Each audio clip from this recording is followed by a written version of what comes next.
Avant de commencer, je vous demande une chose très importante. Likez, partagez et téléchargez cette vidéo immédiatement. Car vous le savez, ce type de contenu est très vite censuré sur les réseaux sociaux. Votre action est donc essentielle pour que l'information circule en urgence. Bonjour à tous et à toutes. Recevez mes salutations révolutionnaires. Aujourd'hui, je vais vous parler d'un sujet extrêmement grave qui concerne directement l'Afrique et ses enfants. Le 23 avril 2019, l'OMS Bill Gates, en partenariat avec le laboratoire GlaxoSmithKline, GSK, ont lancé au Malawi le premier programme de vaccination de routine contre le paludisme. Ce vaccin s'appelle Mosquirix. Mais derrière la propagande médiatique et les slogans humanitaires, ce vaccin cache des dangers mortels, en particulier pour les petites filles africaines. Le Mosquirix n'est pas nouveau.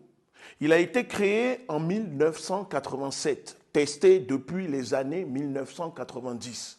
Et pourtant, son efficacité n'a jamais dépassé 30 à 35%. Pire encore, son immunité ne dure qu'1 à 2 ans. Dans les essais cliniques, de graves effets secondaires ont été observés. Méningite, convulsions, paludisme cérébral, anémie, gastro-entérite et surtout une mortalité plus élevée chez les filles vaccinées. Une étude publiée en 2015 sur plus de 15 000 enfants montre que les enfants vaccinés avaient plus d'avantages de cas de méningite et de paludisme cérébral. Le taux de mortalité était plus élevé chez les vaccinés. Et surtout, selon l'analyse indépendante de la professeure Christine Stabell-Ben, les filles vaccinées avaient 2 fois plus de risques de mourir que celles non vaccinées. C'est très grave. Et les preuves s'accumulent. Si vous êtes une fille et que vous avez participé à cette étude, vous avez beaucoup plus de chances de mourir qu'un garçon. Les chercheurs eux-mêmes estiment que la probabilité que ce soit dû au hasard est inférieure à 0,1%.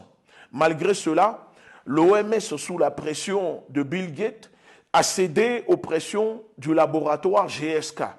Au lieu de suivre l'étude pilote sur 4 ans, ils ont décidé, contre les alertes et les risques, de prendre une décision finale après seulement 2 ans.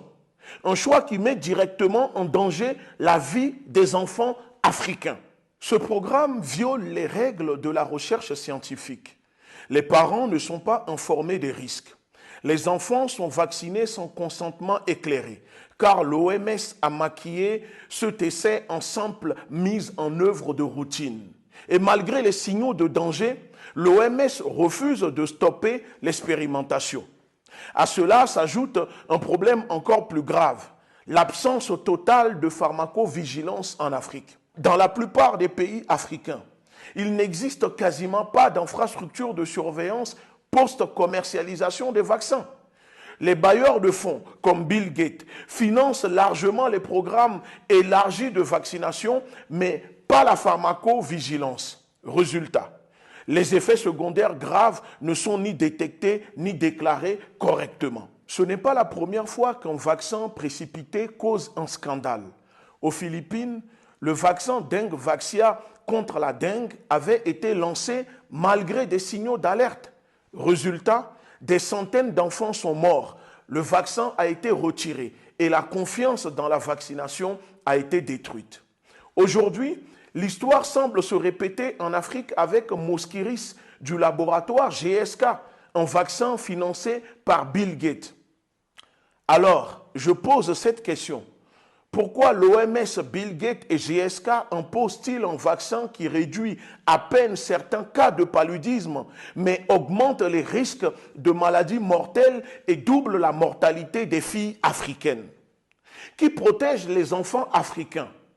Qui traduira GSK, Bill Gates et l'OMS et ses partenaires en justice? Chers frères et sœurs, l'Afrique ne doit pas rester silencieuse face à cette nouvelle forme d'expérimentation, face à ce terrorisme sanitaire dont les populations sont victimes. Il est donc urgent d'exiger transparence, responsabilité et justice. Nos enfants ne sont pas des cobayes.